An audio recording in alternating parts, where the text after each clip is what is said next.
আলাইকুম। কি অবস্থা সবার? সবাই কেমন আছেন? আশা করি সবাই ভালো আছেন। আজকে সকল প্রবাসী ভাইদের জন্য বা প্রবাসী ভাইদের জন্য একটা সুখবর, বা অনেকে আশায় আছিলেন এরকম একটা সুখবরের। এটা সবার জন্য না, কিন্তু তারপরেও মানে একটা সুখবরই প্রবাসীদের জন্য। কারণ বাংলাদেশে যখন বৈষম্য বিরোধী আন্দোলন হয়, সেটার জের ধরে আরব আমিরাতে আমাদের প্রবাসী ভাইয়েরা সেখানেও একটি গণমিছিল করেছিল।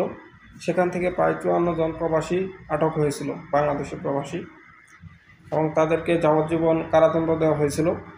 তখন আমরা অনেকেই ভিডিও বানিয়েছিলাম, বা অনেক প্রবাসীরই দাবি ছিল যে তাদের যেন মুক্তি দেওয়া হয়। বাংলাদেশ সরকার যত এই বিষয়ে হস্তক্ষেপ করে এবং আপিল করে এবং সরাসরি আরব আমিরাত সরকারের সাথে কথা বলে এই বিষয়ে।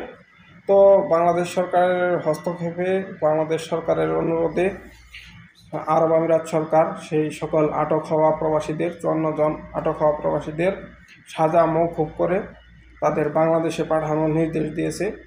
তো এই জন্যই বলতেছি, এটা প্রবাসীদের জন্য আমরা সবাই এটা আশা করেছিলাম যাতে তাদের ছাড়ানো হয়। তো ধন্যবাদ জানাচ্ছি বাংলাদেশ সরকারকে, এবং ধন্যবাদ জানাচ্ছি আরব আমিরাত সরকারকে যে আমাদের প্রবাসী ভাইদের, প্রবাসী যোদ্ধাদের সাজা মওকুফ করে বাংলাদেশে পাঠানোর নির্দেশ দেওয়ার জন্য।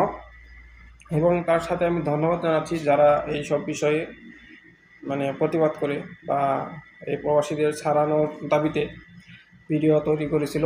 আমি নিজেও একটি ভিডিও তৈরি করেছিলাম যাতে এইসব প্রবাসীদের ছাড়ানো হয়। তো তাদেরকে আমি ধন্যবাদ জানাচ্ছি, এবং প্রবাসী ভাইদের উদ্দেশ্যে বলতে চাই যে আপনারা যে যে দেশে অবস্থান করতেছেন, অবশ্যই সেই দেশের নিজস্ব আইন কানুন রয়েছে, সেই আইন কানুনগুলো আপনারা মেনে চলার চেষ্টা করবেন। কারণ এটা প্রবাস বা এটা দেশ না, আমাদের নিজের দেশ না। আমাদের এই জায়গায় থাকতে হলে,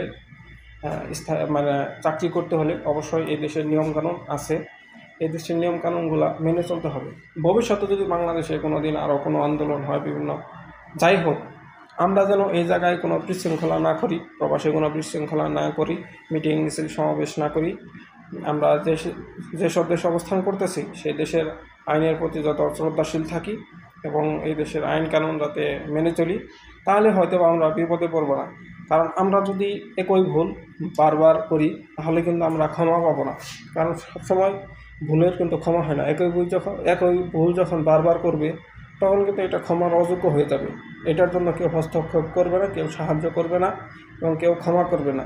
এ কারণে আমি সকল প্রবাসী ভাইদেরকে অনুরোধ করছি, আপনারা যে যে দেশে আছেন অবশ্যই সেই দেশের আইন শৃঙ্খলার প্রতি, আইন নিয়ম কানুনের প্রতি শ্রদ্ধাশীল থাকবেন এবং আইন কানুন মেনে চলার চেষ্টা করবেন।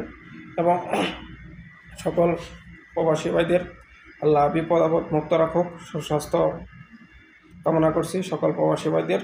এবং আটক হওয়া যে প্রবাসী ভাইগুলা, তাদের বাকি জীবনের জন্য শুভকামনা রইল।